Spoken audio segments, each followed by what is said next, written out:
This session is called to order. Please remain standing for the singing of the national anthem.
Please remain standing for the nation's prayer.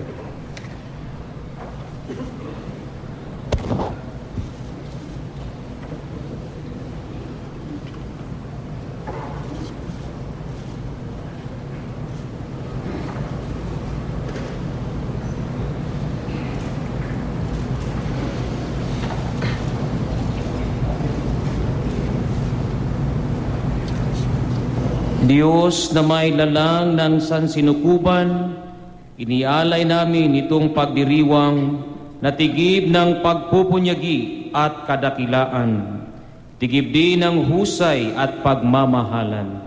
Allah, na ugat ng katotohanan, turuan kami ng tamang salita at diwa. Ipaunawa sa amin ang husay ng gawang matuwid at husay ng landas ng walang balakid.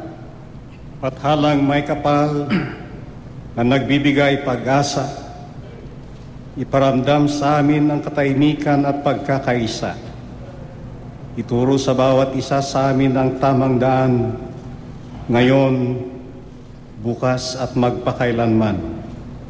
Panginoong may kapal, itawid niyo po ang inyong mga nilalang sa landas ng pakikipagsapalaran para sa pamilya at pakikipagbukluran para sa bayan, sa landas ng pagkakaunawaan at pagkakaisa tungo sa inyong kalwalatian.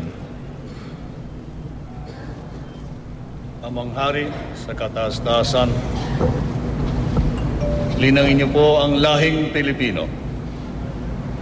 Gabayan niyo kami sa bawat araw upang maisagawa ang nararapat sa iyong bayan at maibisan ang kahirapan at maibandila ang katarungan.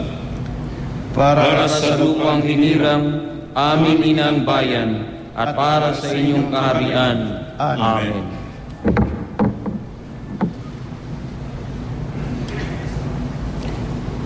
Ladies and gentlemen, honorable members of the Congress of the Philippines, His Excellency Benigno S. Aquino III, the President of the Republic of the Philippines.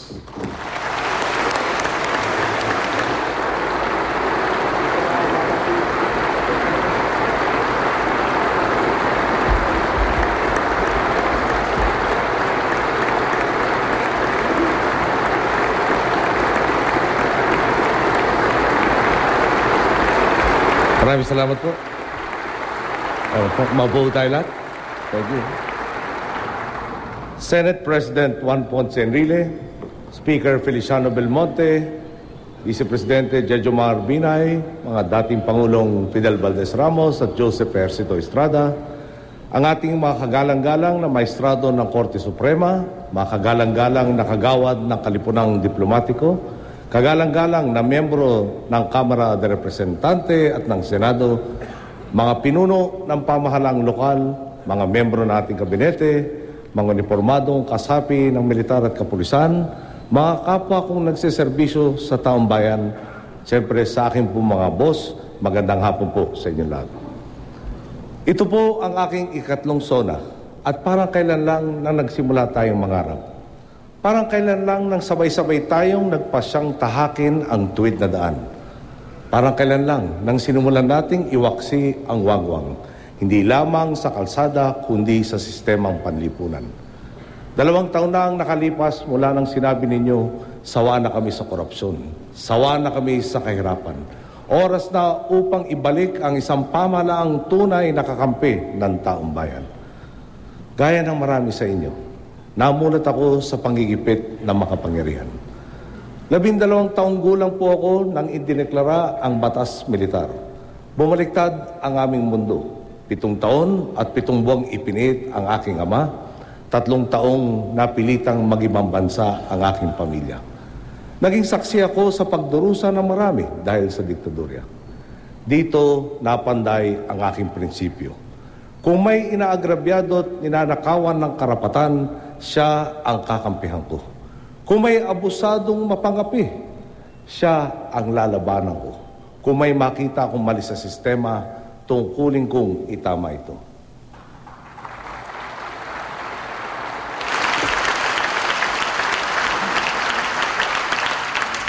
Matagal nang tapos ang batas militar. Tinanong tayo noon, kung hindi tayo, sino pa? At kung hindi ngayon, kailan pa? Ang nagkakaisang tugon natin, tayo at ngayon na.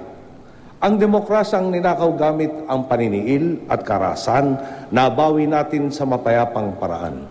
Matagumpay nating pinag-alab ang liwanag mula sa pinakamadilim na kabanata ng ating kasaysayan. Ngunit huwag po natin kalimutan ang pinag-ugatan ng batas militar. Kinasangkapan ng diktador ang saligang batas upang manatili sa kapangyarihan. At hanggang ngayon, tuloy pa rin ang banggaan sa pagitan ng gusto ng sistemang parehas laban sa mga nagnanais magpatuloy ng panlalamang. Mula sa unang araw ng ating panunungkulan, walang ibang sumalubong sa atin kundi ang mga bangungot ng nawalang dekada. Nariyan po ang kaso ng North Rail. Pagkamahal-mahal na nga nito, matapos ulitin ang negosasyon, nagmahal palalo. Sa kabila nito, binawasan ang benepisyo.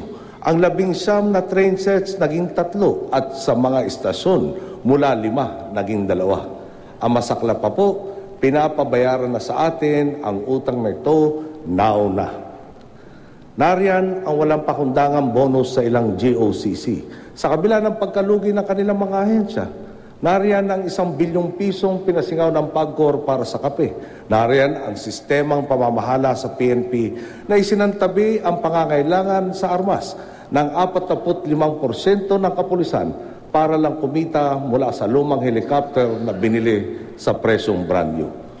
Wala na ngang iniwang panggastos.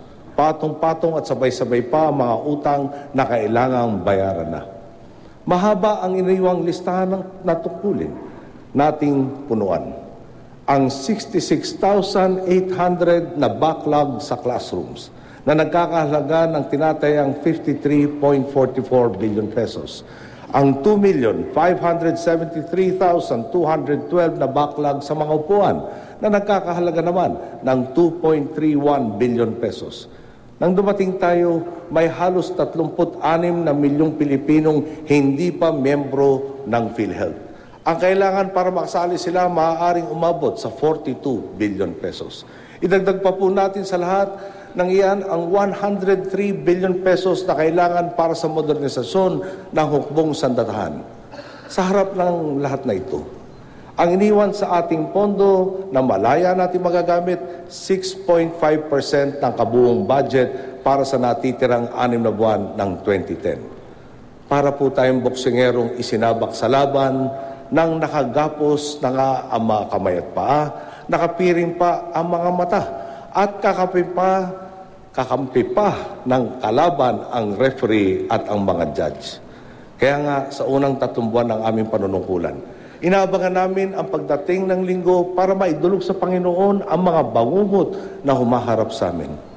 Inasahan namin mangangailangan ng di bababa sa 2 taon bago magkaroon ng makabuluhang pagbabago. Bibigyan kaya tayo ng sapat na pag-unawa ng taong bayan. Subalit kung may isang bagay mang nakatatak na sa ating lahi at makailang ulit na nating pinatunayan sa buong mundo, walang hindi makakaya ang nagkakaisang Pilipino. Nangarap po tayo ng pagbabago. Nakamit natin ang pagbabago at ngayon karaniwan na ito.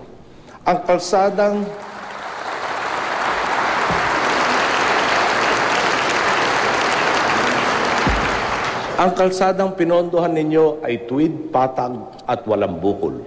Ang tanging tompats ay asfalto o semento. Karaniwan na po ito.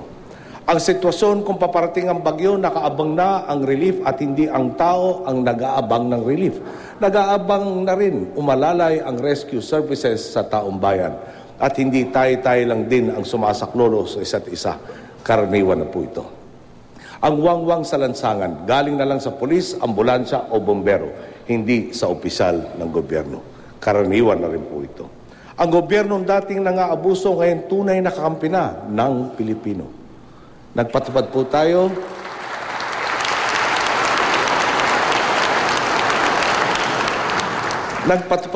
ng reforma. Tinanggal ang gastusing hindi kailangan, hinabol ang mga tiwali, at ipinakita sa mundong open for business under new management na ang Pilipinas. Ang dating sick man of Asian, ngayon punong-puno na ng sigla. Nang nagkaroon tayo ng positive credit rating action, ang sabi ng iba, tsamba. Ngayong walo na po sila, tsamba pa rin kaya. Sa Philippine Stock Exchange Index,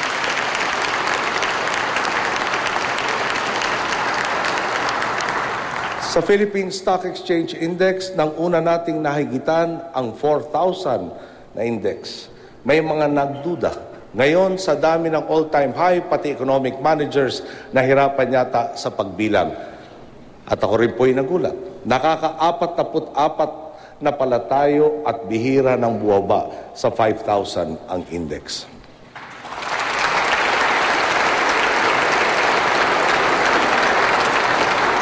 Nito pong first quarter ng 2012, ang GDP growth natin 6.4%. Milya-milya ang layon niyan sa mga prediksyon at pinakamataas sa buong Southeast Asian region.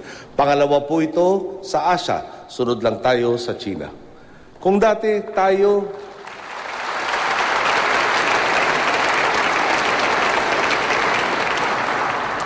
po tayo ang laging nangungutang, ngayon hindi po birong tayo na ang nagpapautang. Dati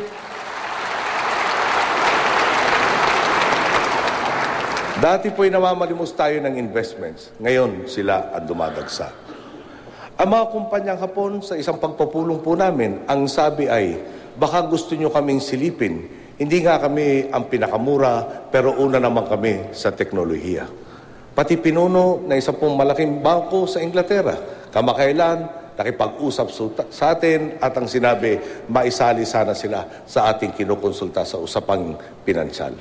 Sa bawat sulok ng mundo, nagpapakita ng paghanga ang mga komentarista. Ayon sa Bloomberg Business Week, and I quote, "Keep an eye on the Philippines," close quote.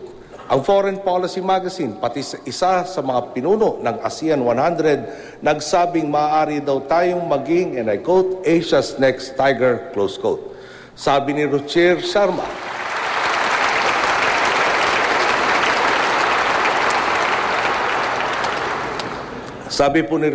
Ruchir Sharma, pinuno ng Emerging Market Equities and Global Macro ng Morgan Stanley, I quote, "The Philippines is no longer a joke," close quote.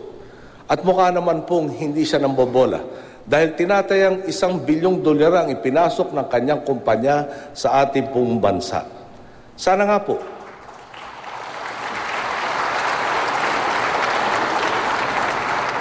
nga po ang kaliwat kanang paghanga ng taga-ibang bansa masundan na rin ng lokal na tagapagbalita. Sinisiguro po nating umaabot ang kaunlaran sa mas nakakarami. Alalahanin po natin, nang mag-umpisa tayo, may 760,357 na kabahayang benepisyaryo ng Pantawid Pamilyang Pilipino Program. Tinarget natin itong paabutin sa 3.1 million sa loob ng 2 taon. Pebrero pa lang po ng taong ito na iparehistro na ang 3 milyong kabahayang benepisyaryo ng Pantawid Pamilya.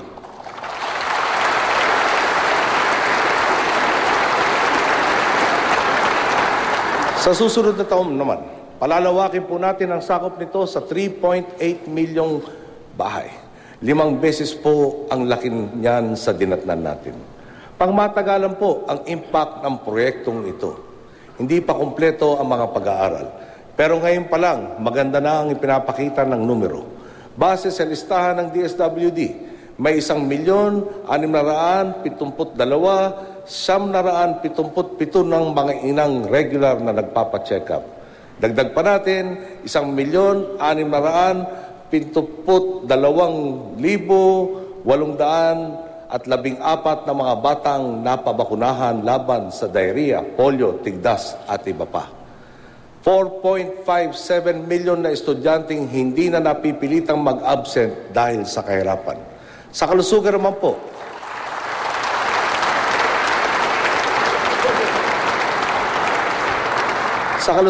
po, nang dumating tayo, 62% lamang ng mga Pilipino ang naka-enroll sa PhilHealth.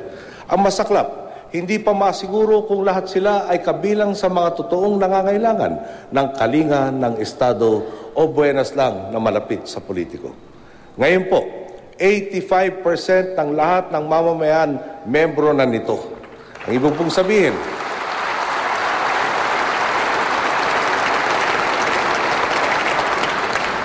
Ang ibig pong sabihin, 23.31 milyon na Pilipino ang naidagdag sa mga saklaw ng PhilHealth mula nang bigyan tayo ng mandato. Ang maganda pa rito ang 5.2 milyon na pinakamahirap na kabahayang tinukoy ng National Household Targeting System, buong buo at walang bayad ng makikinabang sa benepisyo ng PhilHealth.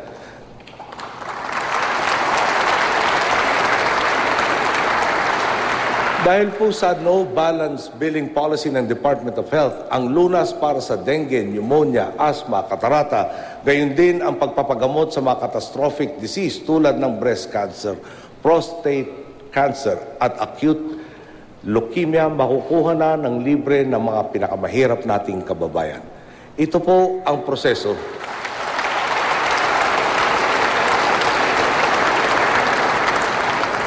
Ito po ang proseso ng pagpapagamot para sa kanila. Papasok ka sa alinmang ospital ng gobyerno, ipapakita mo ang iyong PhilHealth card, magpapagamot ka, at uuwi kang maghinhawa ng walang inilabas ni isang tusing. Sabi nga po sa isa sa mga briefing na dinaluhan natin, 4 sa 10 Pilipino hindi man lamang nakakakita ng health professional sa tanong buhay nila. Sa iba po, mas malaki pa. May nagsasabing 6 sa bawat 10 Pilipino ang pumapanaw ng malayo sa kalinga ng health professional. Anuman ang ating pagbatayan, hindi po may kakaila. Nakakabahala ang bilang ng mga Pilipinong hindi naaabot ng serbisyong pangkalusugan ng pamahalaan. Tinutugunan na po natin ito. Mula sa 10,000 nung dumating tayo, umabot na sa 30,801 ang mga nurse at midwife na ating na-deploy sa ilalim ng RN Heals program.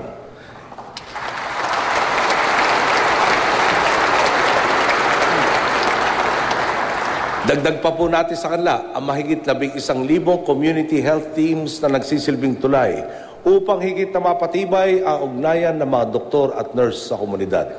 At kung dati, tutungo lamang ang mga nurse kung saan nakursunadahan ng kanilang hepe, ngayon, dahil sa tamang targeting, kung saan sila kailangan, dun sila ipinapadala.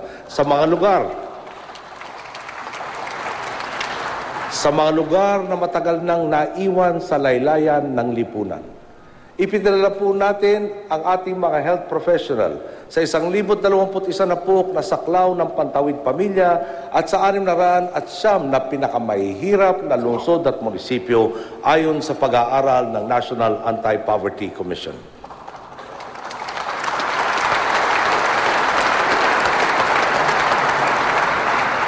Dalawang problema po ang natutugunan nito. Bukod sa nagkakatrabaho at nabibigyan ng work experience ang libo-libong nurse at midwife na dati ay walang mapaglalaanan ng kanilang kaalaman, nagiging abot kamay din ang dekalidad na kalinga para sa milyong-milyong nating kababayan.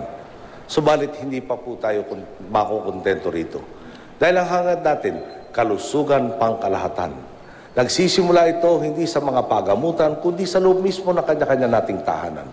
Iba yung kaalaman, bakuna at check-up ang kailangan upang mailayo tayo sa karamdaman. Dagdag pa po dyan ang pagsisikap nating iwasan ang mga sakit na pwede namang iwasan. Halimbawa, nabanggit ko ang mosquito traps kontra dengue noong nakaraang taon. Alam naman po nyo, mga scientifico mahigpit sa pagsisiyasat, kaya maaga pa para sabihing siguradong-sigurado na tayo. Pero nakakaengganyo po ang mga paunang resulta nitong programang to. Sinubok natin ang bisa ng mosquito trap sa mga lugar kung saan naitala ang pinakamataas na insidente ng dengue. Sa buong probinsya ng Bukidnon, noong 2010, may 1,216 na kaso.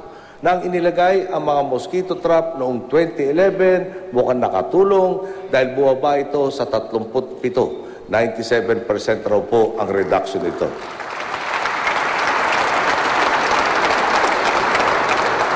Sa mga bayan ng Ballesteros at Claveria sa Cagayan, may 228 na kaso ng dengue noong 2010. Pagdating ng 2011, 8 na lang ang naitala. Sa Katarman, Northern Samar, 434 na kaso ng dengue noong 2010, naging 4 na lang noong 2011.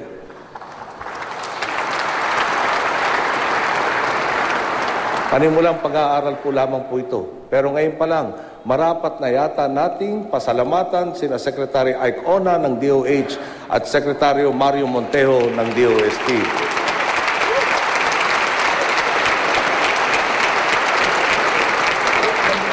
Wala ho tayo masyadong komento, baka naman sa palakpak nyo yung ganahan silang lalo magsaliksik at mag-ugnayan.